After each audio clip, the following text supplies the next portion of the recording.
माननीय अध्यक्ष जी, मैं प्रयागराज में हुए महाकुंभ पर वक्तव्य देने के लिए उपस्थित हुआ हूं।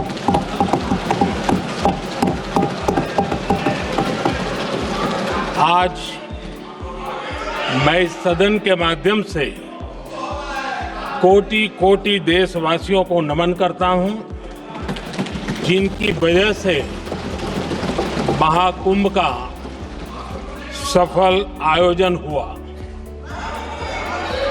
महाकुंभ की सफलता में अनेक लोगों का योगदान है।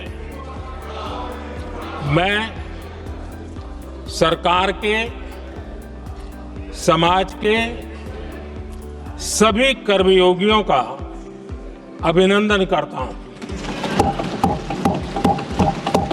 मैं देश भर के श्रद्धालुओं को, यूपी की जनता, विशेष तौर पर प्रयागराज की जनता का धन्यवाद करता हूं।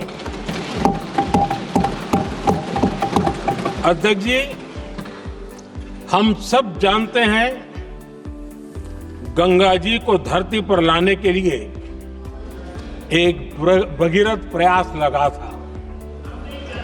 वैसा ही महाप्रयास इस महाकुंभ के भव्य आयोजन में भी हमने देखा है।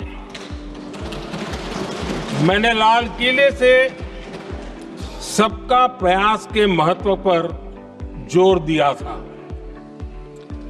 पूरे विश्व ने महाकुंभ के रूप में भारत के विराट स्वरूप के दर्शन किए।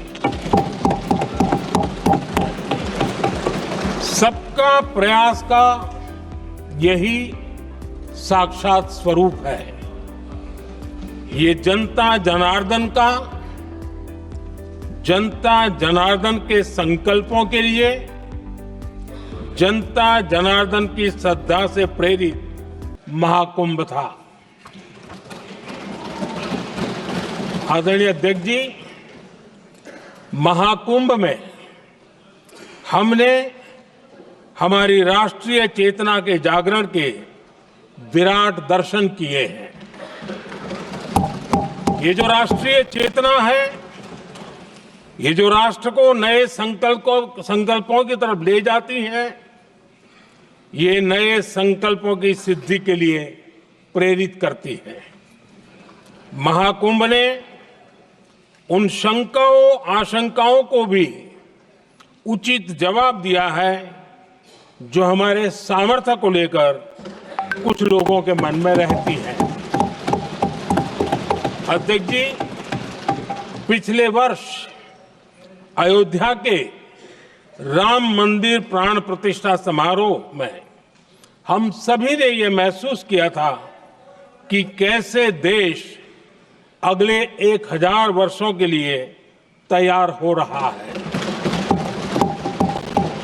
इसके ठीक 1 साल बाद महाकुंभ के इस आयोजन ने हम सभी के इस विचार को और दृढ़ किया है।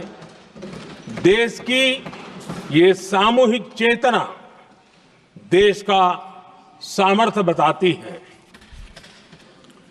किसी भी राष्ट्र के जीवन में, मानव जीवन के इतिहास में भी अनेक ऐसे मोड़ आते हैं जो सदियों के लिए, आने वाली पीढ़ियों के लिए उदाहरण बन जाते हैं।